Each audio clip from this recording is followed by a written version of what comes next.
Elle a été humiliée devant des investisseurs internationaux par un directeur qui l'a traité d'analphabète. Il ne savait pas qu'il était en train de commettre la plus grande erreur de sa carrière. En 15 minutes, cette agente d'entretien allait traduire des contrats en allemand, en français et en japonais, et détruire tout ce qu'il avait construit. Les gens comme vous devraient s'estimer heureux d'avoir un endroit à nettoyer. La salle de réunion se figea. Hélène arrêta de passer le chiffon sur la table en verre. 6 cadres en cravate l'observaient. 3 investisseurs étrangers ricanèrent discrètement. Alain Garnier, le directeur exécutif, jeta une pile de papier par terre. Intentionnellement. Ramasse. Le son des feuilles tombant résonna dans le silence. Hélène déglutit difficilement. Ses doigts serrèrent le chiffon. Elle avait 42 ans, dont 12 passés à nettoyer ces mêmes bureaux. « Tu es sourde ?» Alain frappa la table de sa main. Les investisseurs allemands échangèrent un regard. Le Français, gêné, trifouilla son téléphone. La Japonaise détourna les yeux. Hélène se pencha. Elle ramassa les papiers un par un. Ses mains tremblaient, mais pas de peur, de rage contenue, une colère de 12 années ravalée en silence. « Tu sais quel est ton problème ?» Alain se pencha vers elle, la voix assez basse pour paraître intime, mais assez forte pour que tout le monde entende. « Tu ne sais même pas lire correctement, mais tu te pavanes à la cantine, avec des livres en faisant semblant d'être une intellectuelle. » Des rires éclatèrent. Un cadre tapa sur la table. Un autre essuya une larme de rire. Hélène vit quelque chose sur les papiers qu'elle tenait. Des lettres en allemand, un contrat. Ses yeux parcoururent 3 lignes. Ils trouvèrent l'erreur. Une erreur de traduction grotesque qui coûterait 50 millions d'euros à cette entreprise. Elle pourrait les avertir. Elle devrait les avertir. Alain lui arracha le chiffon des mains. « Tu peux partir, tu déranges des gens importants. » Hélène se releva. Elle le regarda. Puis les papiers dans ses mains. Puis la porte. Comment pourrait-elle prouver qu'elle valait plus que tous ceux présents dans cette salle? La voix de l'investisseur allemand résonna derrière elle. « Herr Garnier, können wir fortfahren ?» Hélène s'arrêta sur le seuil. Cet accent, cette prononciation parfaite du R guttural. Une vague de souvenirs la frappa comme un coup de poing dans l'estomac. Elle cligna des yeux. La salle de réunion disparut. 15 ans plus tôt. La Sorbonne, amphithéâtre bondé. Hélène, à 27 ans, tenait son diplôme de linguistique avec une spécialisation en traduction simultanée. Des larmes de joie coulaient sur ses joues, tandis que le doyen annonçait son nom, ainsi que la bourse d'études complète pour un master à Berlin. Hélène Dubois, parlant couramment 7 langues, notre étudiante la plus prometteuse. Les applaudissements remplirent l'auditorium. Son mari, Julien, était debout au premier rang, souriant fièrement. Il tenait un bouquet de fleurs jaunes. « Tu as réussi, mon amour. Je savais que tu y arriverais. » Sa voix était chaude, sûre, réelle. L'image trembla. 6 mois plus tard, hôpital, lumière froide, une odeur d'antiseptique mêlée à celle du sang. Hélène se réveilla sur un brancard, le corps entier endolori. Une infirmière lui tenait la main. « Je suis désolé. Votre mari n'a pas survécu. Le camion était arrivé par la gauche. Julien conduisait. L'impact avait eu lieu de son côté. Il était mort sur le coup. Elle avait survécu avec un traumatisme crânien et des côtes cassées. 2 semaines d'hospitalisation. La facture de l'hôpital. 140 000 euros. L'appartement vendu pour payer les dettes. Ses affaires, dans des cartons. Incendie dans le garde-meuble où elle avait tout entreposé. Les diplômes réduits en cendres. Les certificats internationaux, les lettres de recommandation de professeurs allemands, le portfolio de traduction primée, tout avait brûlé. Elle tenta de se reconstruire. Demanda des duplicata de ses diplômes. Le processus prenait des mois. Elle avait besoin d'argent immédiatement. Une fille de 3 ans à nourrir. Elle postula à un poste de traductrice junior. Sans preuve physique de sa formation, sa candidature fut rejetée dès le tri. « Revenez quand vous aurez vos documents. » Elle essaya d'expliquer l'incendie. Personne ne la crut. Tout le monde a une excuse. Suivant. Un emploi d'agente d'entretien ne demandait pas de diplôme. Juste de la bonne volonté. Première semaine à nettoyer des bureaux. Hélène passait un chiffon sur des tables où elle aurait pu être assise à négocier des contrats. Elle entendait des réunions en anglais, en français, en allemand. Elle comprenait chaque mot, chaque erreur, chaque opportunité manquée à cause de mauvaises traductions. Elle décida de ne rien dire. À quoi bon? Qui l'aurait cru? Elle devint invisible. Juste une autre femme en uniforme bleu poussant un chariot de nettoyage. Jusqu'à ce moment précis. Frau Dubois. La voix de l'investisseur allemand la ramena violemment à la réalité. Hélène cligna des yeux. Elle était de retour dans la salle de réunion. Alain la regardait, irrité. « Tu es vraiment sourde ou quoi? Sors d'ici !» Hélène regarda les papiers encore dans ses mains. Le contrat en allemand. L'erreur dans la clause 7 qui transformait un partenariat exclusif en un accord expérimental temporaire. 50 millions en jeu à cause de 3 mots mal traduits. Elle pouvait partir, laisser faire. Ce n'était pas son problème. Mais l'image de Julien tenant des fleurs jaunes ne quittait pas son esprit. « Tu es la personne la plus intelligente que je connaisse. Ne laisse personne effacer ça. » Hélène prit une profonde inspiration. Elle posa les papiers sur la table et quitta la salle sans rien dire. Pas encore. Le couloir était vide. Hélène marcha rapidement, ses vieilles chaussures grinçant sur le sol en marbre. Le chariot de nettoyage resta derrière. Elle s'en fichait. Elle tourna à gauche. Le département des ressources humaines se trouvait au bout du couloir. Une porte en verre avec des lettres dorées. RH, gestion des talents. Elle s'arrêta devant.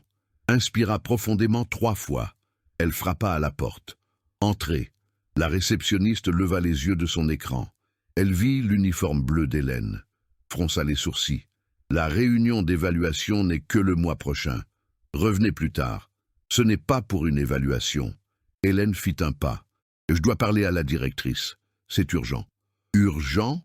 La réceptionniste laissa échapper un petit rire. Quel genre d'urgence une agente d'entretien peut-elle avoir? Hélène serra les poings. Elle garda une voix ferme. Il y a une erreur grave dans un contrat de l'entreprise. Un contrat en allemand avec des investisseurs. S'ils ne le corrigent pas, nous allons perdre des millions. La réceptionniste arrêta de taper. Elle toisa Hélène de haut en bas, lentement, en la jaugeant. « Vous parlez allemand ?»« Oui, bien sûr. » Le sarcasme était palpable. « Et moi, je parle mandarin. Écoutez, je ne sais pas à quel jeu vous jouez, mais ce n'est pas un jeu. » Hélène éleva la voix. « J'ai vu le contrat. Page 12, clause 7. La traduction est fausse. Là où il devrait y avoir écrit partenariat exclusif, il est écrit accord temporaire expérimental.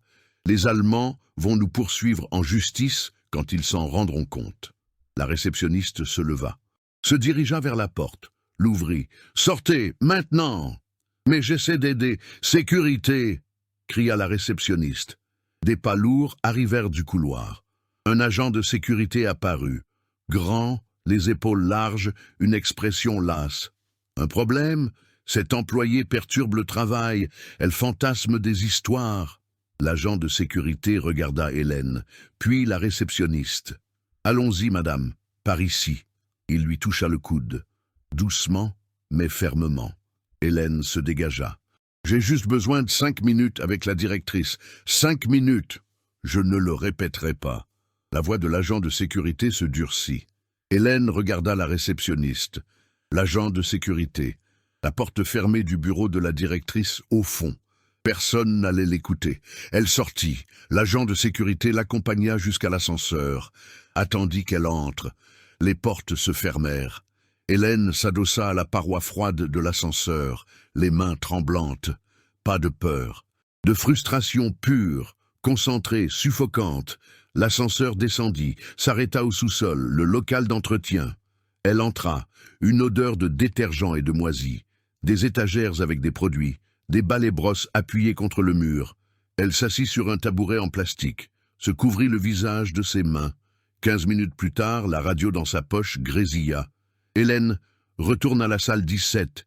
Tu as oublié le chariot. Elle se leva, s'essuya le visage, remonta. Salle 17. Porte entr'ouverte. Des voix en allemand s'échappaient. Hélène poussa lentement le chariot, entra. Alain était toujours là. maintenant debout, présentant des diapositives sur un écran géant. Les investisseurs regardaient. L'Allemand aux cheveux grisonnants, M. Schmitt, prenait des notes. Le Français, Philippe, consultait sa tablette. La Japonaise, Yuki, observait simplement en silence. Alain ne jeta même pas un regard à Hélène. Il continua de parler. Comme vous pouvez le voir, nos chiffres du trimestre ont dépassé les attentes. Le partenariat avec vous va les tripler. Monsieur Schmitt leva la main. R. Garnier, à propos du contrat. Clause 7, paragraphe 3. Pourriez-vous clarifier? Hélène arrêta de pousser le chariot, retint son souffle. Alain cliqua sur la télécommande. La diapositive changea. Du texte en allemand apparut à l'écran. Bien sûr, ici, nous établissons l'exclusivité du partenariat. Vous aurez les droits de distribution totaux sur le marché européen pour 5 ans. Monsieur Schmitt fronça les sourcils, regarda sa tablette, puis l'écran. Mais ici, il est écrit « Versuchsvereinbarung », accord expérimental. Alain cligna des yeux, sourit. C'est un terme technique. Il signifie partenariat exclusif dans le contexte juridique allemand. Hélène faillit s'étouffer, faillit crier qu'il mentait, que Versuchsvereinbarung ne signifiait jamais, dans aucun contexte, l'exclusivité. Monsieur Schmitt ne semblait pas convaincu, mais hocha la tête. Je vois. Non, il ne voyait pas, mais il était poli. Il faisait confiance. Alain continua. Diapositive suivante. Des chiffres en euros, des projections, des graphiques colorés. Hélène nettoya la même table 3 fois. Personne ne le remarqua. Elle entendait chaque mot, chaque mensonge enrobé de jargon d'entreprise. Alain se trompa sur une autre traduction. Il dit que « Haftung » signifiait « garantie ». Cela signifiait « responsabilité légale ». Passif. Les Allemands signeraient un contrat en pensant que l'entreprise garantissait la qualité.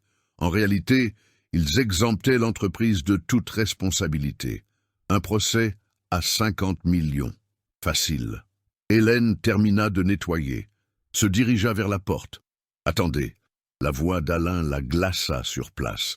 Elle se retourna. Il la fixait, un sourire en coin. « Vous avez oublié ça. » Il désigna le sol. Une feuille de papier. Elle n'était pas là avant. Il l'avait jetée exprès. Hélène regarda la feuille. Lui, les investisseurs qui observaient.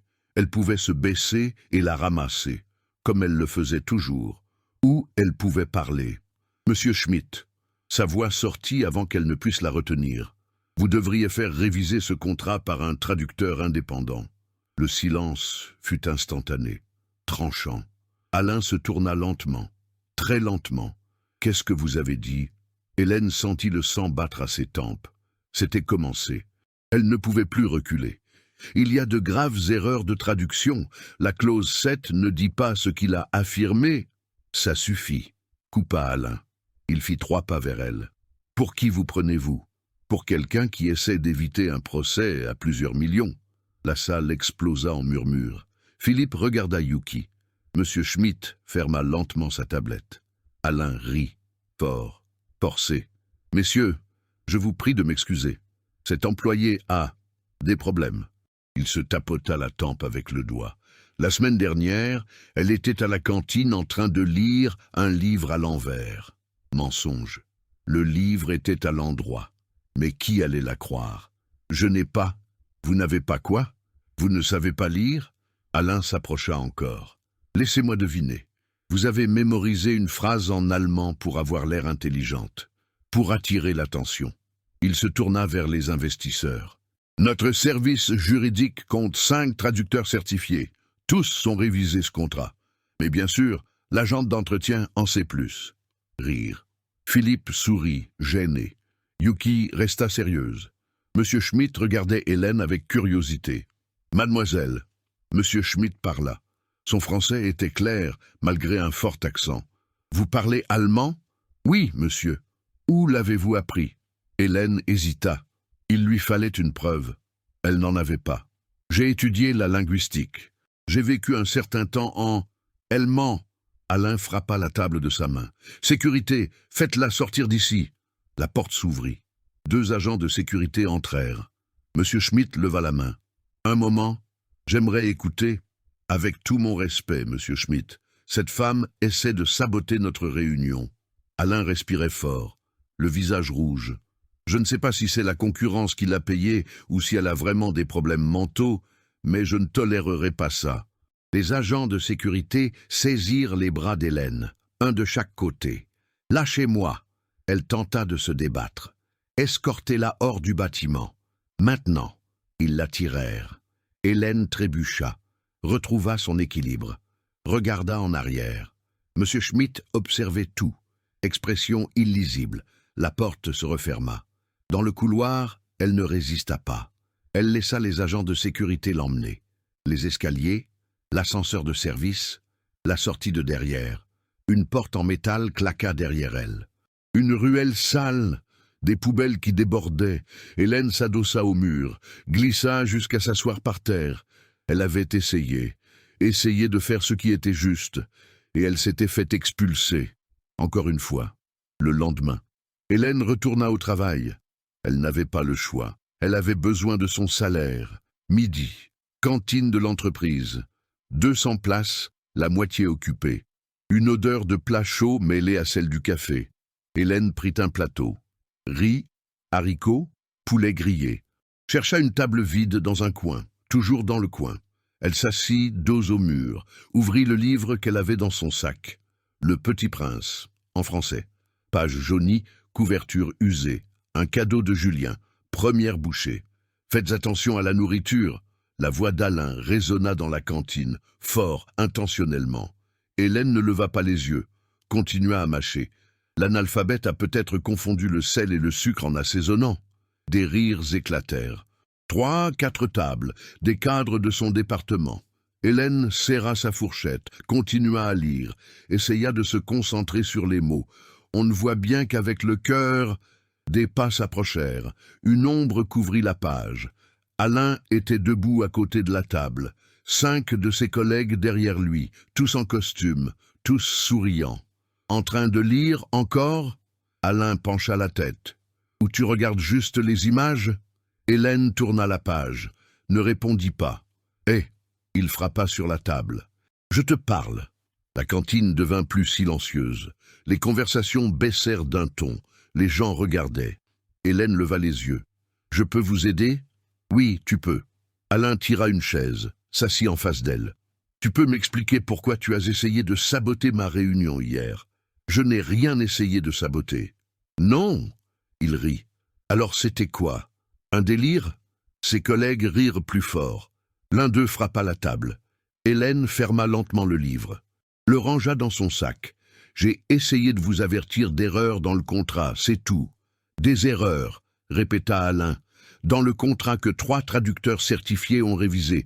Mais toi qui nettoies les toilettes, tu as trouvé des erreurs. Je ne nettoie pas les toilettes, je nettoie les bureaux. Oh, pardon. Il fit une mine faussement surprise. Grande différence. Plus de rire. Maintenant, 6, 7 tables prêtaient attention. Des téléphones portables apparurent. Quelqu'un commença à filmer. Alain regarda autour de lui. Le public grandissait. Il adorait avoir un public. « Tu sais ce que je pense ?» Il se pencha. « Je pense que tu cherches de l'attention. Agente d'entretien depuis combien de temps? 12 ans? Ça doit être frustrant. Invisible. Personne ne connaît ton nom. » Hélène ne répondit pas. Inspira profondément par le nez. « Alors tu inventes une histoire, » continua Alain. « Tu fais semblant de savoir l'allemand, le français. Tu vas dire que tu sais quoi d'autre? Le mandarin? Le russe? Je parle 7 langues. » Les mots sortirent avant qu'elle ne puisse les retenir. Silence absolu pendant 3 secondes. Puis Alain éclata de rire. Ses collègues suivirent. La cantine entière résonnait de rire. « Sept !» Il frappa sur la table, essuyant des larmes. « Vous avez entendu ça? 7 langues !» Hélène sentit son visage brûler, mais elle garda un regard ferme. « Croyez-le si vous voulez. »« Attends, attends !» Alain leva les mains. « On va tester ça, Marc !» Un cadre s'approcha. Maigre, lunettes, une mallette sous le bras. Marc a étudié 2 ans en France. Il parle couramment français. On va voir. Marc sembla mal à l'aise. Il regarda Hélène. Alain soupira. Alain, Ce n'est pas la peine. Si, c'est la peine. Alain prit le livre du sac d'Hélène. Le Petit Prince. Français de base. Si elle sait vraiment, elle peut lire. Il jeta le livre sur la table. L'ouvrit à une page au hasard. Pointa du doigt. Lis. Hélène regarda le livre. Lui. Les 20 personnes qui filmaient. Elle était piégée. Si elle lisait, ce serait une exhibition. Si elle ne lisait pas, elle prouverait qu'il avait raison. Elle prit une profonde inspiration. Prit le livre.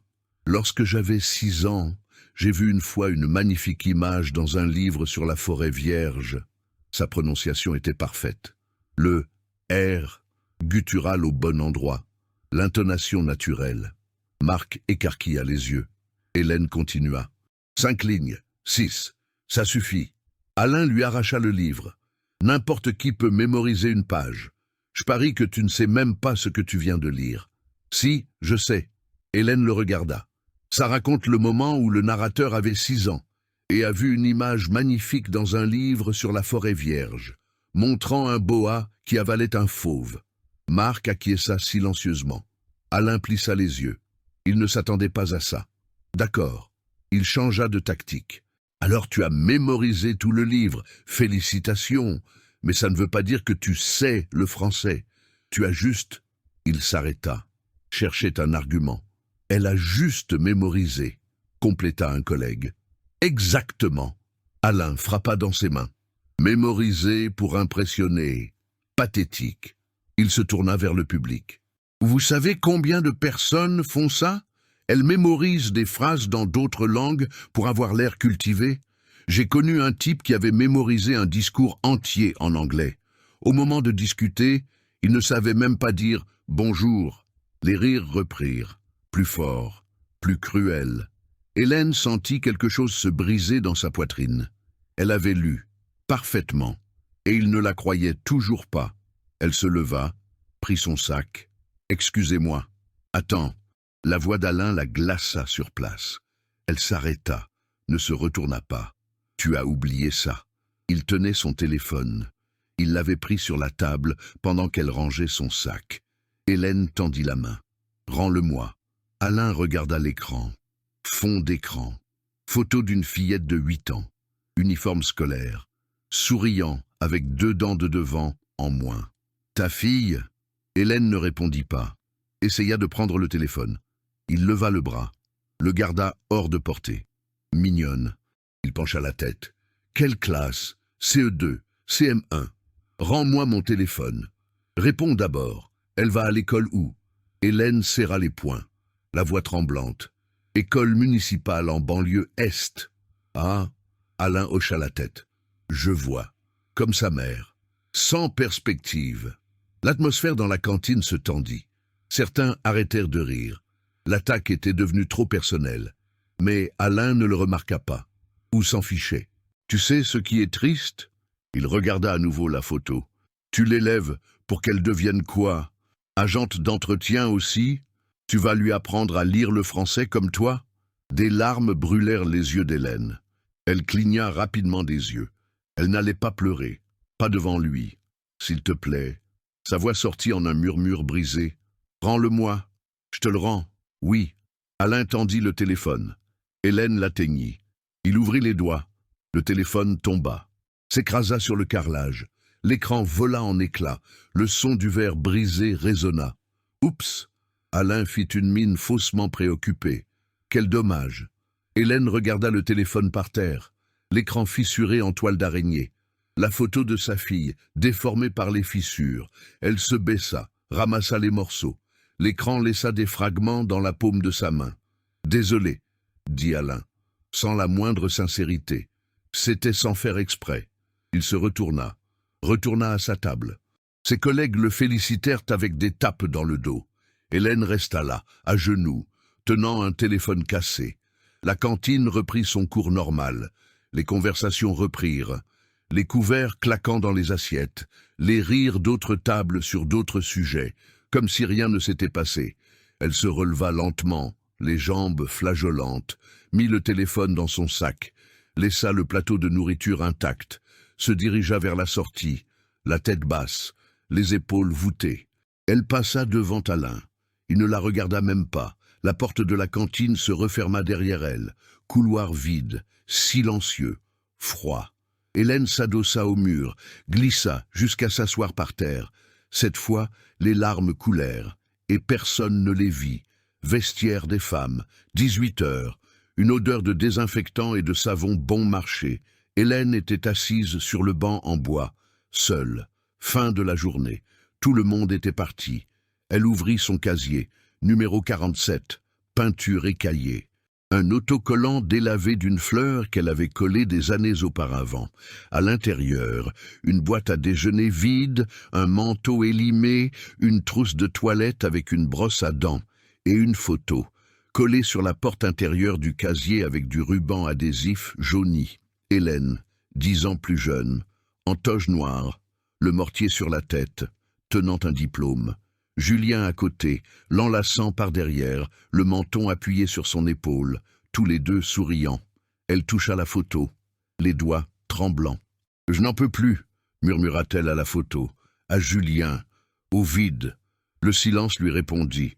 Hélène ferma les yeux, inspira profondément 3 fois, essaya d'arrêter de trembler. Ça ne fonctionna pas. Elle prit le téléphone cassé. L'écran fissuré s'allumait encore. Compisa un numéro, 3 sonneries. « Allô ?» Voix féminine. Calme.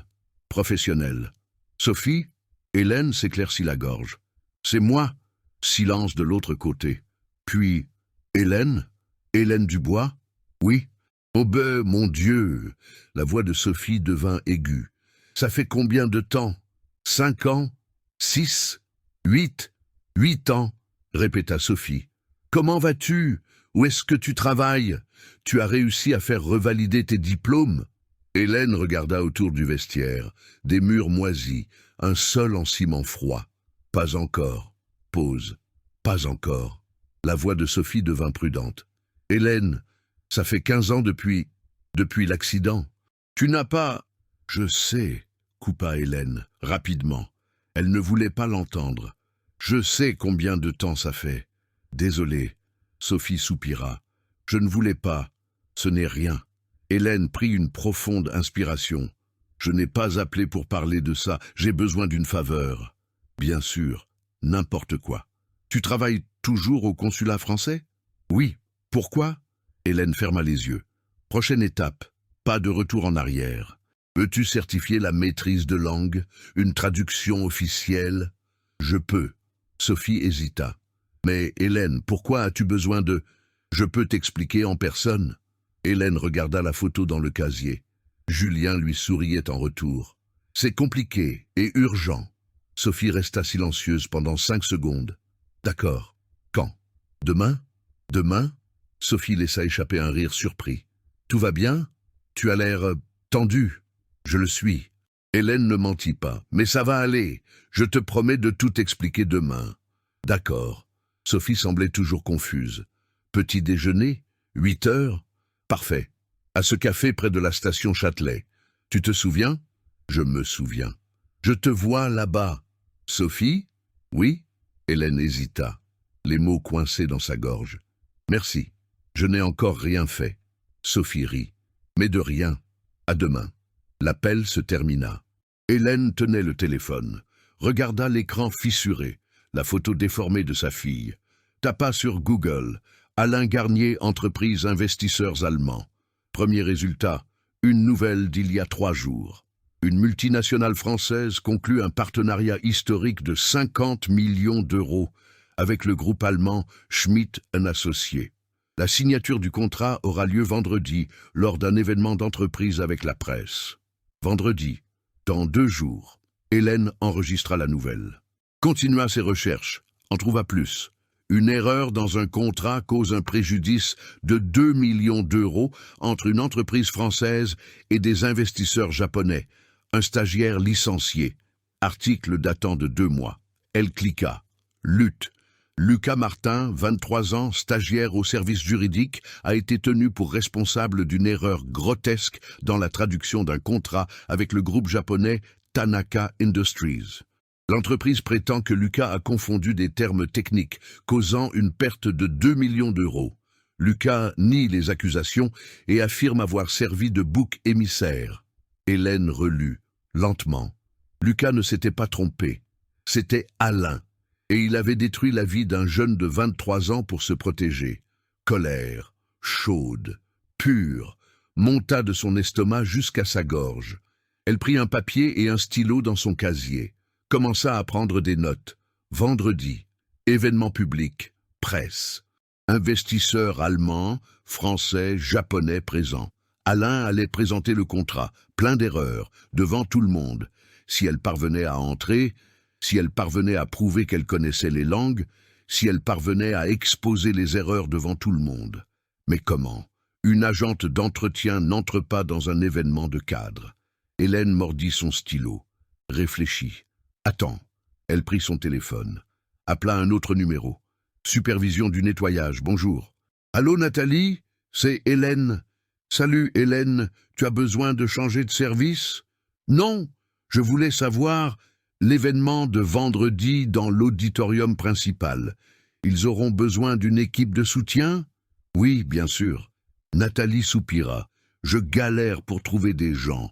La moitié s'est mise en arrêt maladie. Pourquoi? Je peux couvrir. Vraiment? Nathalie sembla soulagée. Mais c'est un travail ennuyeux. Juste servir de l'eau, du café. Rester debout 3 heures. Ça me va. Tu es sûr? Absolument. Alors d'accord. Bruit de touche. Je t'ai mise sur le planning. Vendredi, 7 heures du matin. Tu dois être à l'auditorium à 8 heures pour le briefing. Merci, Nathalie. C'est moi qui te remercie. Tu me sauves la vie. Hélène raccrocha, regarda ses notes. La photo de Julien, le téléphone cassé. Vendredi, elle serait là. Elle servirait de l'eau pendant qu'Alain mentirait à 200 personnes. Et ensuite, elle en finirait avec lui. Elle rangea ses affaires dans le casier, le ferma avec un cadenas, se leva, se regarda dans le miroir, embué au-dessus du lavabo. Visage fatigué, cernes profonds, cheveux attachés en un chignon désordonné. Mais les yeux étaient différents. Ils avaient une flamme. Mercredi, 8h15 du matin. Café à Châtelet. Hélène arriva la première. Choisit une table dans le coin. Commanda un café noir. N'y toucha pas. Sophie entra à 8h20. Blazer bleu marine, cheveux courts bien coupés, une mallette en cuir véritable. Elle vit Hélène, sourit, se dirigea vers la table, s'arrêta. Le sourire vacilla. Hélène? Hélène se leva, tendit la main. Sophie la prit dans ses bras. Mon Dieu, tu as maigri. Un peu. Hélène s'écarta, s'assit. Sophie s'assit en face, la regarda de haut en bas. L'étudiant, inquiète. Qu'est-ce qui s'est passé? Hélène prit une profonde inspiration, lui raconta tout. L'accident, les dettes, l'incendie, les diplômes perdus, 12 ans comme agente d'entretien, Alain, l'humiliation, le téléphone cassé, Lucas licencié injustement. Sophie écouta en silence, le visage de plus en plus sérieux. Quand Hélène termina, Sophie avait les larmes aux yeux. « Pourquoi ne m'as-tu jamais contacté? J'aurais pu t'aider. » La honte. Hélène regarda son café froid. « Tu construisais une carrière brillante. Je nettoyais des toilettes. Je ne voulais pas que tu vois ce que j'étais devenu. Tu n'es rien devenu. » Sophie lui prit la main, la serra fort. « Tu as survécu, seule, avec une fille. Hélène, ce n'est pas de la honte, c'est de l'héroïsme. » Hélène ravala le nœud dans sa gorge. « Ça ne ressemble pas à de l'héroïsme, mais ça l'est. » Sophie s'essuya les yeux, prit une profonde inspiration. « Alors, vendredi, tu veux exposer cet Alain devant tout le monde. Je le veux. Et tu as besoin de moi pour valider que tu connais vraiment les langues. » Oui. Sophie sortit son téléphone, tapa, fronça les sourcils. Problème. Elle tourna l'écran. Les Allemands ont changé de protocole. Ils amènent leur propre traducteur. Ils n'acceptent pas de professionnels externes pour des raisons de confidentialité. Hélène sentit son estomac se nouer. « Alors tu ne peux pas entrer? Pas comme traductrice officielle. » Sophie se mordit la lèvre. « Mais je peux entrer comme invitée. J'ai accès grâce au consulat. Je peux te valider si nécessaire. Je ne serai juste pas sur scène. Ça me suffit. Hélène hocha la tête. J'ai juste besoin que tu sois là. Je serai là. Sophie ouvrit sa mallette, sortit des documents. J'ai apporté les certifications internationales que je peux délivrer. DELF pour le français, Goethe pour l'allemand, JLPT pour le japonais. Elle étala les papiers sur la table. Mais Hélène, pour les délivrer, tu dois passer les examens. Ils sont chers, 300, 400 € chacun. Je n'ai pas cet argent. Je sais. Sophie prit un stylo. C'est pourquoi je vais délivrer des attestations provisoires, basées sur un entretien technique avec moi. C'est acceptable pour les processus de sélection. Ce n'est pas aussi fort qu'une certification officielle, mais ça sert de preuve. Elle poussa un formulaire. Signe ici. Je vais faire l'entretien oral maintenant, l'enregistrer. Si quelqu'un conteste, j'aurai une preuve. Hélène signa d'une main tremblante. Sophie lança l'enregistreur sur son téléphone. Commençons en français, décris ta formation académique. Hélène parla. 5 minutes en français courant. Sophie posa des questions techniques, sur la grammaire, sur la traduction littéraire par rapport à la traduction juridique. Elles passèrent à l'allemand. 10 minutes de plus. Sophie testa les dialectes. Le Hochdeutsch par rapport au Bayerisch. Le japonais fut le dernier. 15 minutes. Sophie vérifia la connaissance des kanji, du keigo, le langage formel. Elle arrêta l'enregistreur. Tu n'as rien perdu. Sophie secoua la tête, impressionnée. 12 ans sans l'utiliser formellement et tu es toujours meilleur que la moitié des traducteurs que je connais. Je l'utilisais. Hélène esquissa un demi-sourire. C'est juste que personne ne le savait. J'écoutais les réunions en nettoyant. Je pratiquais le soir en lisant à ma fille. Je n'ai pas arrêté. Je me suis juste caché. Sophie imprima les documents dans une boutique de reprographie à côté. Revint avec 3 attestations provisoires, chacune avec le sceau du consulat. Sa signature, la date. Garde ça. Elle les lui tendit. Si Alain conteste, montre-les. Hélène plia les papiers, les rangea dans son sac. Sophie, il y a autre chose. Dis-moi, j'ai besoin de copies des contrats. Les originaux en allemand, français et japonais, pour les comparer avec les traductions qu'Alain a faites. Sophie hésita. C'est compliqué. Ce sont des documents confidentiels. Tu y as accès? J'y ai accès. Sophie se mordit la lèvre. Le consulat reçoit des copies quand il y a des contrats internationaux. Protocole diplomatique. Mais je ne peux pas simplement... S'il te plaît. Hélène se pencha. Sans ça, je n'ai aucun moyen de prouver les erreurs spécifiquement. Je passerai pour une folle qui accuse sans preuve. Sophie tapota la table avec ses doigts. 10 secondes. 15. D'accord. Elle soupira. Mais officiellement, tu n'as pas reçu ça de moi. Jamais reçu. Je te les envoie par email d'ici demain. Supprime-les après, d'accord? D'accord. Sophie rangea sa mallette. Regarda Hélène. Sérieusement. Tu es sûre de toi? Cet Alain a l'air puissant, bien connecté. Si tu échoues, il va te détruire. Il va te poursuivre en justice. Il s'assurera que tu ne travailles plus jamais. Je sais. Et tu vas le faire quand même. Hélène pensa à Lucas, 23 ans, carrière détruite. Pensa à sa fille, 8 ans, demandant pourquoi sa maman pleurait dans la salle de bain. Pensa à Julien. Tu es la personne la plus intelligente que je connaisse. Je vais le faire. Sophie sourit. Un petit sourire. Triste. Fière. Alors, on va le détruire.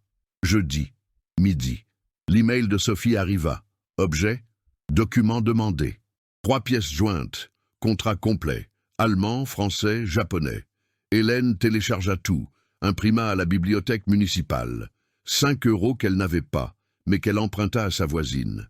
Elle passa tout l'après-midi à comparer. Contrat allemand. 7 erreurs grotesques. Exclusivité. Exclusivité. Traduit par expérimentel, expérimental. Haftung, responsabilité légale. Traduit par garantie, garantie. Une clause entière inversée changeant qui payait les pénalités. Contrat français. 4 erreurs. Engagement, engagement.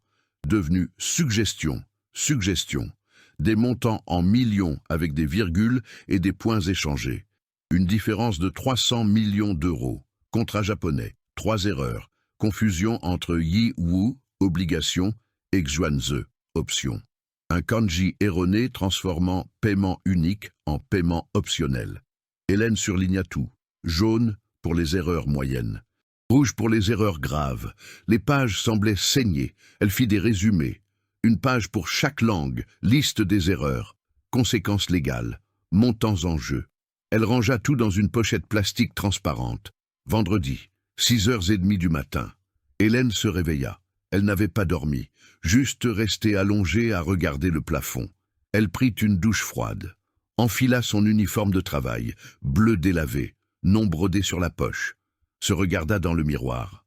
Une dernière fois, prit la pochette avec les documents, les attestations de Sophie, les contrats surlignés, les résumés, mit tout dans son sac, sous les chiffons de nettoyage qu'elle emportait toujours, sortit de chez elle, bus bondé, 1 heure de trajet, arriva à l'entreprise à 7h40. Nathalie attendait à l'entrée de service. « Hélène, Dieu merci, viens, le briefing va commencer. » Auditorium principal, scène immense, 200 places, écran géant, éclairage professionnel, 8 employés de soutien réunis en coulisses. Le superviseur expliquait « L'événement commence à 10h, vous servez café, eau, jus, vous restez sur les côtés. Silencieux, invisible, compris ?» Tous hochèrent la tête. Le moindre problème, vous m'appelez à la radio, sans exception. Il distribua des radios, des plateaux, des carafes. Hélène prit une carafe d'eau, un plateau avec des verres. 9h. Les invités commencèrent à arriver.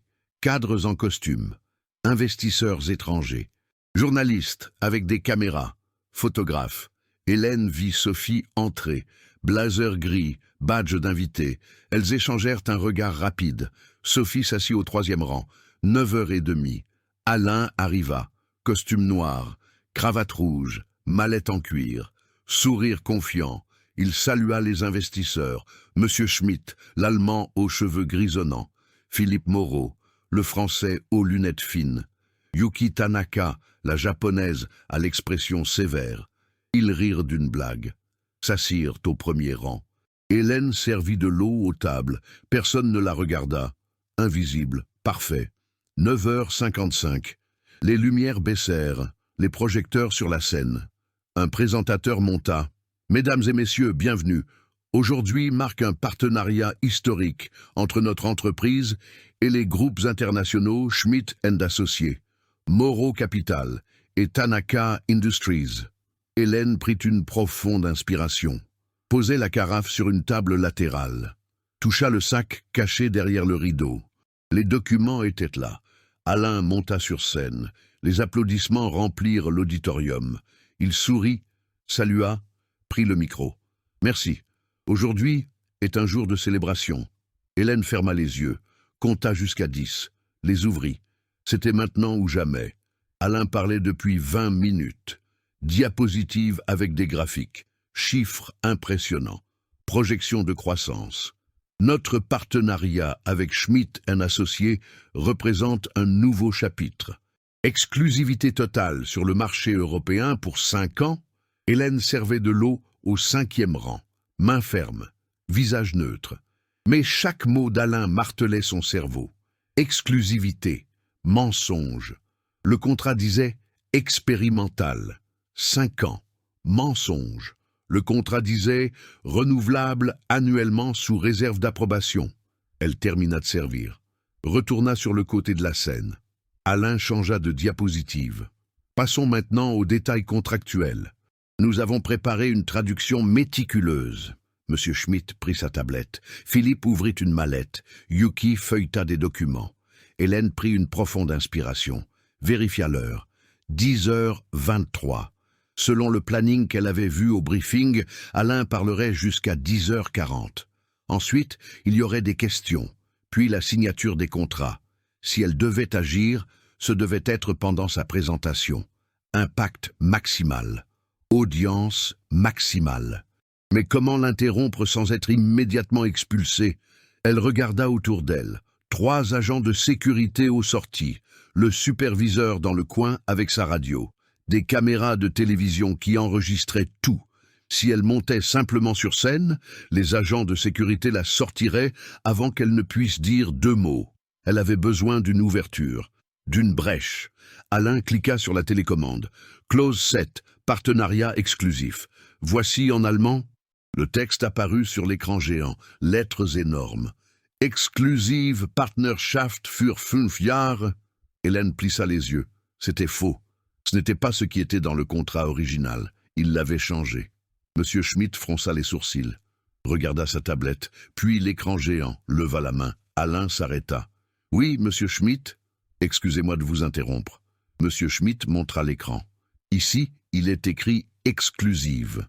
Mais dans mon document, il est écrit « Versuchsvereinbarung ». Silence. Alain cligna des yeux, sourit. « Ah oui, ce sont 2 documents différents. Celui sur l'écran est un résumé exécutif. Celui que vous avez est la version technique complète. » Je vois. Monsieur Schmitt ne semblait pas convaincu. Mais Versuchsvereinbarung signifie accord expérimental, pas exclusif. Murmure dans l'auditorium. Alain rit. Un rire forcé. C'est un terme technique juridique allemand. Dans le contexte des partenariats d'entreprise, Versuchsvereinbarung implique une exclusivité testée. C'est différent de l'usage courant. Mensonge éhonté. Monsieur Schmitt regarda ses collègues allemands à côté de lui. Ils chuchotèrent entre eux. Hélène vit l'ouverture. Elle fit 3 pas, s'arrêta. Non, pas encore. Si elle parlait maintenant, Alain pourrait convaincre Schmitt, détourner l'attention, reporter. Elle avait besoin qu'il s'enfonce davantage, qu'il mente plus, devant tout le monde. Sans retour possible. Elle respira, reprit sa place. Monsieur Schmitt hocha la tête. « Si vous le dites », Alain s'éclaircit la gorge. Continua. « Comme je le disais, l'exclusivité garantit que… » Il parla encore 5 minutes. Détailla les clauses, toutes basées sur des traductions erronées. Philippe leva la main. « Monsieur Garnier, à propos des montants. Dans le contrat français, page 9, il y a des chiffres qui ne correspondent pas. » Alain cliqua. Nouvelle diapositive. Ici. Investissement initial de 30 millions d'euros. Non. Philippe secoua la tête. Mon document dit 30 000. 30 000. Pas 30 millions. Rire nerveux dans l'auditorium. Alain devint rouge. Ce doit être une faute de frappe dans la copie que vous avez reçue. Je vais demander à l'équipe de vérifier une faute de frappe. Philippe se leva. Monsieur, la différence entre 1000 et millions n'est pas une faute de frappe. Les caméras se tournèrent vers lui. Les journalistes commencèrent à prendre des notes. Alain transpirait. Monsieur Moreau, je peux vous garantir que notre service juridique… J'aimerais parler à ce service. Philippe croisa les bras. Maintenant. Yuki se leva également. Moi aussi, j'ai trouvé des incohérences dans le contrat japonais. L'auditorium explosa en murmures. Alain leva les mains. Messieurs, s'il vous plaît, il doit y avoir une confusion dans les versions. Faisons une pause de 5 minutes. Mon équipe va tout clarifier. Il n'y a pas de confusion. La voix d'Hélène trancha l'air de l'auditorium. Silence absolu. 200 têtes se tournèrent. Hélène était dans l'allée latérale. Carafe d'eau à la main. Alain la vit. Son visage devint de pierre. Qu'est-ce que… Les contrats sont faux. Hélène parla plus fort. Clairement. Fermement. Tous. L'allemand. Le français. Le japonais. Les traductions que monsieur a présentées contiennent des erreurs graves qui vont coûter des millions. Les agents de sécurité se mirent en mouvement. Monsieur Schmitt leva la main. Un moment. Il regarda Hélène. « Qui êtes-vous, madame ?» Hélène posa la carafe sur la table, se dirigea vers la scène. « Hélène Dubois, linguiste diplômée de la Sorbonne. Je parle couramment 7 langues. Je travaille dans cette entreprise depuis 12 ans. Comme agente d'entretien !» cria Alain. « Sécurité, sortez-la d'ici !»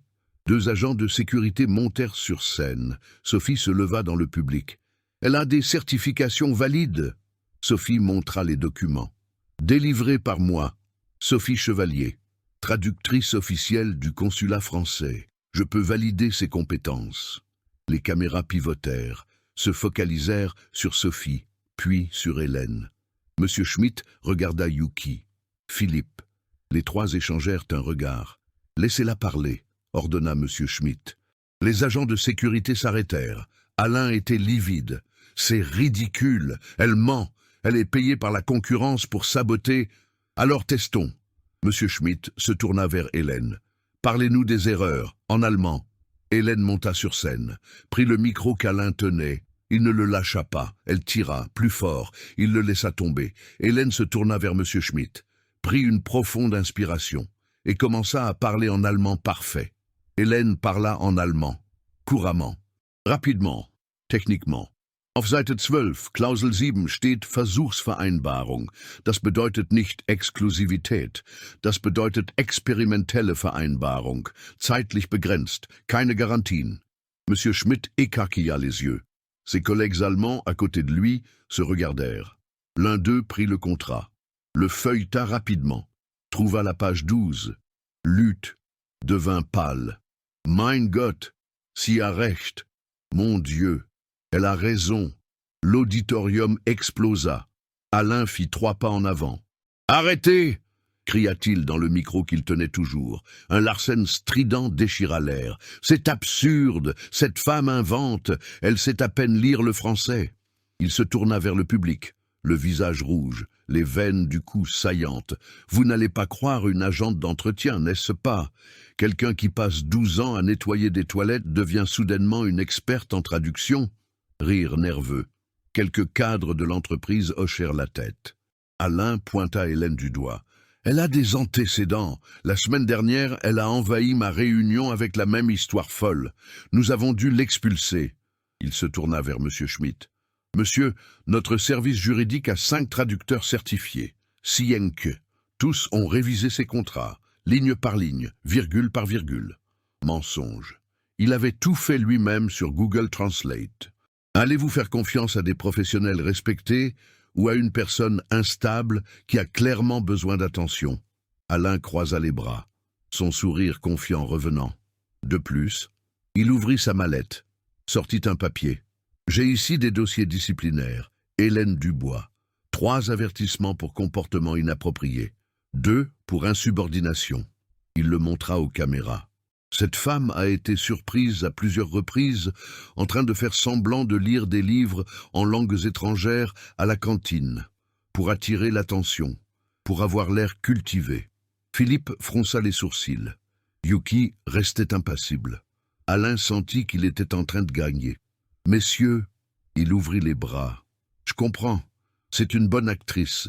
Elle a même mémorisé quelques phrases en allemand. Impressionnant. Mais cela ne fait pas d'elle une traductrice. » Et il se tourna vers Hélène, la voix basse, dangereuse. « Prouve-le, prouve que tu sais vraiment, pas des phrases mémorisées, une vraie conversation. » Il passa à un Allemand à l'accent horrible. « Wo haben Sie Deutsch gelernt? Où avez-vous appris l'allemand ?» Hélène répondit sans hésiter, en allemand parfait. « Universität São Paulo, 4 Jahre Studium, Spezialisierung in Simultanübersetzung. Stipendium für Master in Berlin, aber konnte nicht gehen nach dem Unfall. Université de la Sorbonne, 4 ans d'études, spécialisation en traduction simultanée, bourse pour un master à Berlin, mais je n'ai pas pu y aller après l'accident. » Les Allemands se regardèrent à nouveau. Alain transpirait. « N'importe qui peut mémoriser une biographie, ça ne prouve rien. » Monsieur Schmitt se leva. « Herr Garnier, calmez-vous. » Il se tourna vers Hélène. « Frau Dubois, vous avez dit qu'il y a des erreurs. Pouvez-vous les spécifier avec des preuves ?» Hélène hocha la tête. Descendit de la scène, alla sur le côté, prit le sac caché derrière le rideau, revint avec la pochette transparente, sortit les documents, les contrats originaux, les annotations en jaune et rouge. J'ai apporté les contrats originaux, dans les 3 langues, comparés avec les traductions présentées. Elle les tendit à M. Schmitt. Il les prit, les feuilleta, s'arrêta à la page 12, devint sérieux, les passa à son collègue, puis à un autre. Les 3 Allemands lurent, chuchotèrent entre eux. M. Schmitt leva les yeux. « C'est grave. » Il se tourna vers Alain. « Elle a raison. Ici, il est écrit « Versuchsvereinbarung », accord expérimental. Vous nous l'avez présenté comme exclusif. » Alain ouvrit la bouche. Rien ne sortit. « Il doit y avoir... je fais confiance à mon équipe. Quelle équipe? Monsieur Schmidt plissa les yeux. Qui a fait ces traductions? Alain ne répondit pas. Hélène fit un pas en avant. C'est lui, seul. Mensonge! Explosa Alain. Alors appelez votre équipe ici. Hélène garda une voix calme. Maintenant, devant tout le monde. Silence. Alain regarda sur les côtés, vers les caméras, vers les cadres de l'entreprise. Ils ne sont pas disponibles pour le moment. Parce qu'ils n'existent pas. Hélène se tourna vers Philippe, passa à un français courant. Monsieur Moreau, page 9 de votre contrat. Regardez les chiffres. 30 000 est devenu 30 millions. Une erreur qui coûterait 300 millions d'euros à votre entreprise. Philippe prit le contrat d'Hélène, le compara avec le sien. Le visage devint rouge. Mon Dieu, c'est vrai. Il se tourna vers Alain. Vous vouliez nous faire investir 300 millions de plus. C'est de la fraude. Les caméras enregistraient tout. Les journalistes tapaient furieusement. Alain recula, trébucha sur un fil de micro. Non, c'était une erreur de bonne foi. La traduction est compliquée. Les virgules et les points sont différents en... Ce n'est pas une erreur de bonne foi quand on ment consciemment. Hélène se tourna vers Yuki, passa au japonais. Tian Jung-san, 2ヶ月前の契約も間違っていました。ルカラ・マルタンという研修生が責任を払わされました。彼は無視でした。この子が彼を解雇しました。Madame Tanaka, le contrat d'il y a 2 mois était également erroné. Un stagiaire nommé Lucas Martin a été tenu pour responsable. Il était innocent. C'est cet homme qui l'a licencié. Yuki se leva lentement. Elle répondit en japonais. Soreha Bendang desu ka? Est-ce que c'est vrai? Hélène hocha la tête. Bendang desu, Jengju ga arimasu. C'est vrai. J'ai des preuves. Elle sortit d'autres papiers. L'article de presse sur Lucas. L'ancien contrat japonais avec les erreurs surlignées. Yuki les prit. Lutte. Son expression se durcit. Elle se tourna vers Alain. Passa au français. La voix glaciale. Nous avons perdu 2 millions à cause de cette erreur. Un jeune homme a perdu son emploi, et vous le saviez. L'auditorium explosa. 3 secondes de silence absolu. Puis le chaos. Les journalistes crièrent des questions. Monsieur Garnier, est-ce que c'est vrai? Combien de contrats contiennent des erreurs? Y a-t-il d'autres victimes? Les caméras se multiplièrent. Les flashs crépitèrent. Des téléphones filmant sous tous les angles. Les cadres de l'entreprise se levèrent. Certains sortirent en courant. D'autres restèrent paralysés. Monsieur Schmidt se tourna vers ses collègues allemands. Ils discutèrent rapidement en allemand, les voix altérées. L'un d'eux passa un appel urgent. Philippe jeta le contrat sur la table, prit son téléphone. « Nous avons besoin des avocats. Maintenant. » Yuki resta debout, les bras croisés, regardant Alain comme s'il était un insecte. Au fond de l'auditorium, une porte s'ouvrit. Madame Isabelle Lambert entra. La PDG de l'entreprise, la cinquantaine, tailleur gris, visage fermé. Elle avait tout vu sur le circuit interne. Elle traversa l'allée centrale. Ses talons hauts claquant sur le sol, faisant taire les conversations sur son passage. Elle monta sur scène, s'arrêta devant Alain. « Mon bureau, maintenant !» Voix basse, mortelle. Alain essaya de parler, la bouche s'ouvrant et se fermant. Aucun son. Madame Lambert se tourna vers les investisseurs. « Messieurs, je vous présente mes plus profondes excuses. Cette entreprise assumera l'entière responsabilité. Les contrats seront refaits, les pertes seront compensées. Et les responsables seront punis. » Elle prit le micro qu'Alain avait laissé tomber. « Tous les contrats traduits par Alain Garnier seront révisés par une équipe indépendante. Immédiatement. Les clients concernés seront contactés aujourd'hui. » Monsieur Schmidt hocha la tête. Philippe parut légèrement satisfait. Yuki garda une expression dure.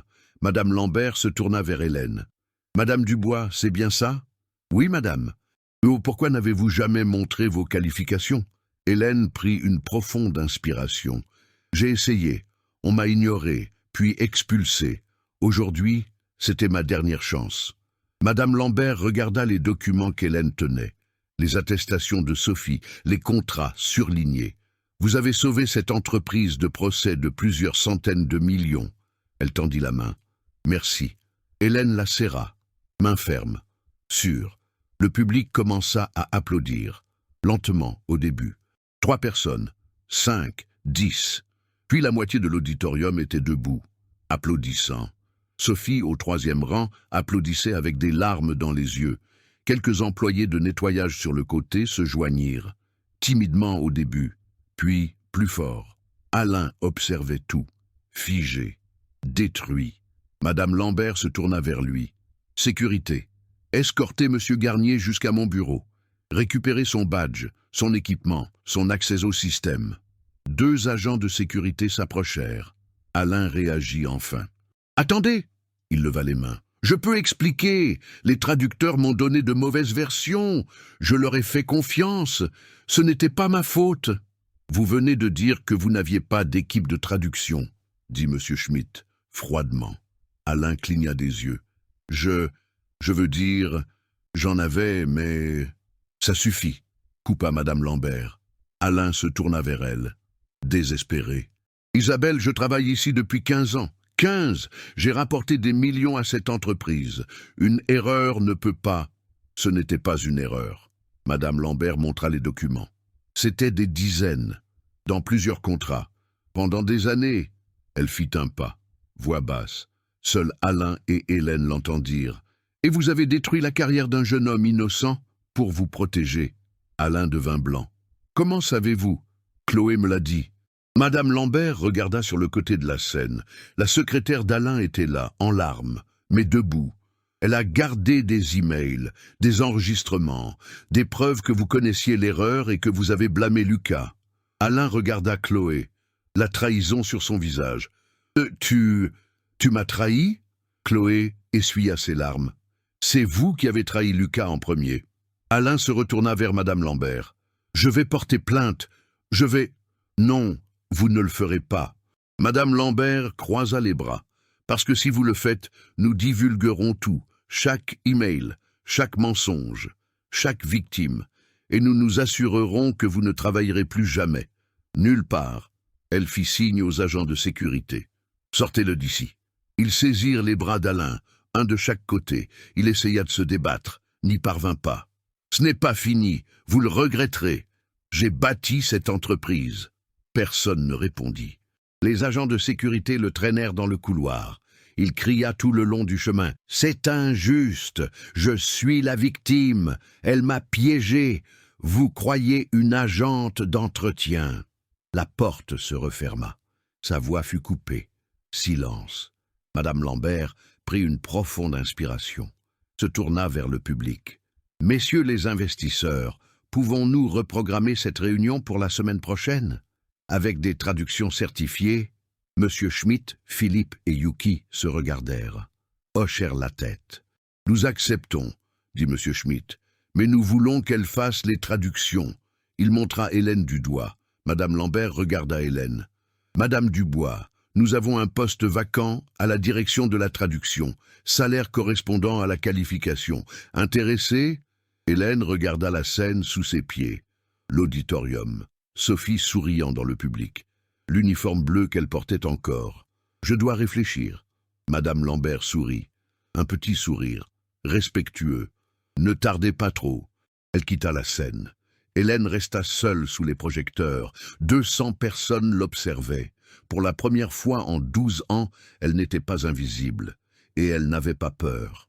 Hélène descendit de la scène, les jambes flageolantes, les mains tremblantes, l'adrénaline brûlant encore dans ses veines. Sophie la rejoignit sur le côté, la serra fort dans ses bras, la tenant comme si Hélène allait disparaître. « Tu as réussi », murmura Sophie. « Mon Dieu, tu as réussi !» Hélène ne répondit pas, se contenta de la serrer en retour, respira. Pour la première fois en 12 ans, elle respira pleinement. Des journalistes s'approchèrent, micro tendu, caméra allumée. « Madame Dubois, pouvez-vous nous donner une interview ? Comment vous sentez-vous après avoir exposé la fraude ? Allez-vous poursuivre l'entreprise ?» Sophie se mit devant. « Pas maintenant, s'il vous plaît. » Elle guida Hélène hors de l'auditorium. Couloir latéral, porte de secours, escalier. Elles s'assirent sur la 10e marche. Silence. Hélène regarda ses propres mains. Elle tenait toujours la pochette avec les documents. Est-ce que c'est vraiment arrivé? Sophie rit, un rire bas. Fatiguée. C'est arrivé. Alain a été licencié. Il l'a été. Et on m'a proposé un poste de directrice. On te l'a proposé. Hélène appuya sa tête contre le mur froid. Je ne sais pas si je vais accepter. Sophie se tourna. Surprise. Pourquoi? 12 ans, Soph. Hélène ferma les yeux. 12 ans à me cacher. À faire semblant d'être invisible. Je ne sais pas si je peux supporter d'être à nouveau vue. Tu viens d'être vue par 200 personnes. Et c'était incroyable. C'était terrifiant. C'était les deux. Sophie lui prit la main. Mais tu le mérites. Tu mérites d'utiliser ce que tu sais. Tu mérites d'être reconnue. Hélène ouvrit les yeux. Et si j'échoue? Et si tu n'échoues pas? Elles restèrent assises encore 10 minutes. Puis Hélène se leva. Je rentre chez moi, je dois voir ma fille. Tu veux que je vienne avec toi? Non. Hélène sourit. Un petit sourire, mais réel. J'ai besoin de digérer ça seule. Sophie hocha la tête. Appelle-moi quand tu auras décidé. J'appellerai. Hélène sortit par la porte de service, évita les ascenseurs principaux, sortit par l'arrière, bus bondé. 1 heure de retour. Elle arriva chez elle à 14 heures. Petit appartement. 2 pièces. Salon et cuisine américaine. Sa fille, Léa, était à table en train de faire ses devoirs. Elle se leva en voyant Hélène. « Maman, ton téléphone est cassé, j'ai essayé d'appeler. » Elle s'arrêta. Regarda Hélène de haut en bas. « Pourquoi tu pleures ?» Hélène se toucha le visage. Elle ne l'avait pas remarqué. « J'ai eu une journée difficile. Quelqu'un a encore été méchant avec toi ?» Hélène s'agenouilla, se mit à la hauteur de sa fille. « Oui, mais cette fois, j'ai été méchante en retour. » Léa sourit. Il lui manquait 2 dents de devant. « Bien. » Hélène la serra dans ses bras, fort. Léa la serra en retour. « Maman, je ne peux pas respirer. Pardon. » Hélène la lâcha. « J'ai fait à manger ?» La voisine a apporté une barquette. « Super. » Hélène se leva. « Finis tes devoirs. Après, on regarde un dessin animé. » Elle alla dans sa chambre, enleva son uniforme. Pour la dernière fois, elle l'espérait. Prit une longue douche, eau chaude, lava toute la journée. Mit des vêtements confortables, pantalon de jogging, vieux t-shirt, retourna au salon. Léa faisait encore ses devoirs, cahier de mathématiques, des divisions. Hélène s'assit à côté. « Tu as besoin d'aide ?»« Non, j'ai presque tout fini. » Léa mordit le bout de son crayon. « Maman? Oui? Tu es heureuse de nettoyer des bureaux ?» Hélène s'arrêta. « Pourquoi tu demandes ça? » ?»« Je ne sais pas. » Léa ne leva pas les yeux de son cahier. « Tu pleures beaucoup. Tu crois que je ne le vois pas. Mais je le vois. » Hélène sentit sa gorge se serrer. « Je fais ce que je dois faire, pour subvenir à tes besoins. Je sais. » Léa la regarda enfin. Des yeux marrons trop sérieux pour 8 ans. « Mais tu n'as pas besoin d'être malheureuse, je préfère avoir moins de choses et que tu souris plus. » Hélène prit sa fille sur ses genoux. « Tu es trop intelligente. Je tiens de ma mère. » Elles restèrent comme ça jusqu'à ce que Léa s'endorme. Hélène la porta au lit, l'aborda, l'embrassa sur le front, retourna au salon, prit le téléphone cassé, appela. « Madame Lambert? C'est Hélène Dubois. »« Madame Dubois. » La voix de la PDG était professionnelle, même en dehors des heures de bureau. « Avez-vous décidé? » ?»« J'ai décidé. » Hélène prit une profonde inspiration. « J'accepte le poste, mais j'ai des conditions. Je vous écoute. Je veux que Lucas Martin soit réembauché, avec des excuses formelles et une compensation pour le temps passé au chômage. » Silence de 3 secondes. « C'est fait. Autre chose? » « Je veux réviser tous les contrats des 5 dernières années, personnellement. Corriger chaque erreur. Contacter chaque client lésé. Ça prendra des mois. Je sais. Et vous trouverez d'autres erreurs d'Alain, d'autres procès potentiels. Je préfère les trouver maintenant plutôt que d'être prise par surprise plus tard. » Madame Lambert laissa échapper un petit rire. « Vous êtes différente de lui. Alain cachait les problèmes. Vous les affrontez. J'ai appris à la dure. Les meilleures leçons viennent comme ça. » Madame Lambert fit une pause. « Une autre condition? Je veux ma propre équipe. 3 traducteurs juniors que je choisirai et formerai. Approuvé. Vous commencez lundi? Hélène regarda la chambre où Léa dormait. Mardi. J'ai besoin d'un jour pour organiser les choses. Mardi alors. 7 heures du matin. Les RH auront votre contrat prêt. Merci, Madame Lambert. Non, merci à vous. Vous avez sauvé cette entreprise. Je ne l'oublierai jamais. L'appel se termina. Hélène s'assit sur le canapé, regarda autour du petit appartement. Murs écaillés, meubles anciens, mais c'était à elle et à Léa. Bientôt, peut-être, elle pourrait trouver un meilleur endroit. Une école privée pour Léa, un nouveau téléphone, des vêtements sans repriser. Mais même si rien de tout cela n'arrivait, elle avait quelque chose qu'elle n'avait pas hier. Sa dignité retrouvée. Lundi, Hélène se réveilla tôt, même sans travailler. Elle emmena Léa à l'école, parla avec la directrice de ses résultats. Léa est une excellente élève. La directrice sourit. Surtout en français. Elle dit que sa mère lui lit tous les jours. Je lui lis, confirma Hélène, dans plusieurs langues. La directrice cligna des yeux. Vraiment? Vraiment. Je suis traductrice. Je commence un nouveau travail demain. C'est merveilleux. La directrice semblait sincèrement heureuse. Félicitations. Hélène sortit de l'école en souriant, s'arrêta dans un café, commanda un cappuccino, s'assit à la fenêtre, vit un mouvement étrange dans la rue, un kiosque à journaux, la une, sa photo sur scène, micro à la main, Alain flou à l'arrière-plan. Manchette. Une agente d'entretien dévoile une fraude millionnaire dans une multinationale. Hélène acheta un exemplaire, lut l'article, il racontait tout, la confrontation, les erreurs, la chute d'Alain, mentionnait Lucas, citait Sophie. À la fin, une phrase de Madame Lambert. Hélène Dubois a montré que la compétence n'a pas d'uniforme. La honte, c'est de ne pas reconnaître le talent par préjugé. Hélène plia le journal, le rangea dans son sac. Elle le montrerait à Léa plus tard. Mardi, 6h30 du matin. Hélène entra dans le bâtiment de l'entreprise, pas par la porte de service, par l'entrée principale. La réceptionniste la salua. « Bonjour, votre nom ?» Hélène Dubois. La réceptionniste vérifia le système, écarquilla les yeux. « Ah, vous êtes la nouvelle directrice de la traduction. C'est moi. Bienvenue. » Elle lui tendit un badge. « Votre bureau est au 12e étage. Les RH vous attendent. » Hélène prit le badge. Il n'était plus bleu comme celui des employés de nettoyage, il était doré comme celui des cadres. Nom imprimé, Hélène Dubois, directrice de la traduction. Elle l'accrocha au blazer qu'elle avait acheté la veille. Simple, noir, mais neuf, ascenseur, 12e étage. Les portes s'ouvrirent. Couloir moqueté, mur clair, bureau avec des portes en verre, dernière porte au fond. Plaque dorée, Hélène Dubois. Direction de la traduction. Elle s'arrêta devant, toucha la plaque. Froide. Réelle. Ouvrit la porte. Bureau spacieux, table en bois, chaise ergonomique, fenêtre avec vue sur la ville. Ordinateur neuf, téléphone, étagère vide, attendant des livres.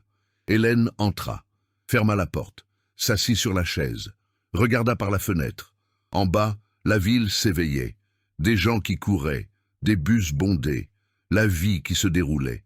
Elle avait été l'une d'entre eux pendant 12 ans. Invisible, ignorée, sous-estimée. Maintenant, elle était là, et elle ne serait plus jamais invisible. Hélène a travaillé 6 mois à son nouveau poste. Elle a révisé 143 contrats, a trouvé des erreurs dans 87 d'entre eux, a contacté chaque client, corrigé chaque problème. L'entreprise a évité des procès de 400 millions. Lucas est revenu, promu, reconnaissant. Aujourd'hui, il coordonne l'équipe de stagiaires. Chloé a changé de service. Loin d'Alain. Elle respire enfin. Quant à Alain, personne ne sait vraiment. Certains disent qu'il a quitté le pays. D'autres qu'il poursuit l'entreprise. Mais aucun procès n'a été intenté. Aucune menace ne s'est concrétisée. Il a simplement disparu. Comme Hélène a été invisible pendant 12 ans, il l'est maintenant. La différence, elle a choisi de revenir. Il n'a pas le choix. Hélène a engagé 3 traducteurs juniors, tous d'origine modeste, tous sous-estimés dans leurs emplois précédents. L'une était caissière de supermarché et parlait couramment le mandarin. Un autre était agent de sécurité de nuit et parlait russe et arabe. La troisième était serveuse avec un master en linguistique qui avait perdu ses documents dans une inondation. Hélène les a vus, les a reconnus, les a engagés. Parce que personne ne sait mieux qu'elle comment le talent est gaspillé quand il se présente dans un uniforme inattendu. Léa a changé d'école. Privée. Bourse complète parce qu'Hélène a maintenant un nom respecté. La fillette étudie le français, l'allemand. Elle veut être traductrice comme sa mère. Mais en mieux, dit-elle. Hélène rit. Tu le seras certainement. Nouvel appartement, 3 pièces. Pas de moisissure, pas d'infiltration, nouveau téléphone, écran entier. Mais Hélène a gardé l'ancien. Écran fissuré, photo déformée de Léa, un souvenir. D'où elle venait, de ce à quoi elle a survécu, de ce qu'elle a conquis. Vendredi dernier, Hélène était dans l'ascenseur. Un cadre d'une autre entreprise est entré. Réunion externe. Il l'a regardée. L'a jaugée. Vous êtes nouvelle ici, assistante. Ton condescendant, familier. Hélène sourit. Directrice de la traduction. L'ascenseur s'arrêta. Étage de la réunion. La porte s'ouvrit. Madame Lambert attendait. Hélène et Monsieur Silva de Tech Solutions. Elle se tourna vers Silva. Il veut conclure un partenariat, mais exige une traduction impeccable. Pouvez-vous démontrer vos qualifications? Silva resta bouche bée. Hélène tendit la main. Avec plaisir. La réunion dura 2 heures. Hélène traduisit simultanément le français, l'anglais, l'allemand et le mandarin. Contrat signé, 15 millions. Silva sortit, gêné, mais respectueux. Hélène retourna à son bureau. Fin de la journée. Prit la photo de Léa sur son bureau. Nouvelle école, nouvel uniforme, même sourire. À côté, la vieille photo de Julien. Le diplôme, les fleurs jaunes. J'ai réussi, mon amour, murmura-t-elle à la photo. Ça a pris 12 ans, mais j'ai réussi. Et maintenant, vous qui regardez, avez-vous déjà été sous-estimé, ignoré, jugé sur votre apparence et non sur vos compétences? Si oui, écrivez « oui » dans les commentaires. Racontez votre histoire. Combien de fois avez-vous essayé de prouver votre valeur et on ne vous a pas laissé faire? Parce que des histoires comme celle d'Hélène arrivent tous les jours. Des personnes brillantes dans de mauvais uniformes, des talents gaspillés par les préjugés, des carrières détruites par l'arrogance des autres. Mais il y a aussi des victoires. Des personnes qui n'abandonnent pas, qui gardent une flamme allumée même en étant invisibles, qui attendent le bon moment. Et quand ce moment arrive, elles explosent, comme Hélène a explosé. Si vous vous êtes identifié à cette histoire, partagez-la. Taguez cette personne qui a besoin de voir ça, qui est sur le point d'abandonner, qui pense qu'elle ne vaut rien parce que quelqu'un lui a dit qu'elle ne valait rien. Montrez-lui que la sous-estimation en dit plus sur celui qui sous-estime que sur celui qui est sous-estimé. Et abonnez-vous à la chaîne, parce que chaque semaine, il y a une nouvelle histoire, de personnes réelles qui ont renversé la situation, qui ont prouvé leur valeur, qui ont détruit ceux qui ont essayé de les détruire. Prochaine vidéo, l'histoire d'un sans-abri humilié qui était un milliardaire déguisé testant l'humanité des gens. Vous n'allez pas en croire la fin. Activez la cloche. Laissez un like et souvenez-vous, ne sous-estimez jamais personne. Parce que l'agente d'entretien d'aujourd'hui peut être la directrice de demain. Et le cadre arrogant d'aujourd'hui peut être le chômeur de demain. La roue tourne. Et elle a tourné pour Hélène. Elle tournera pour vous aussi. Merci d'avoir regardé jusqu'à la fin. On se voit dans la prochaine vidéo.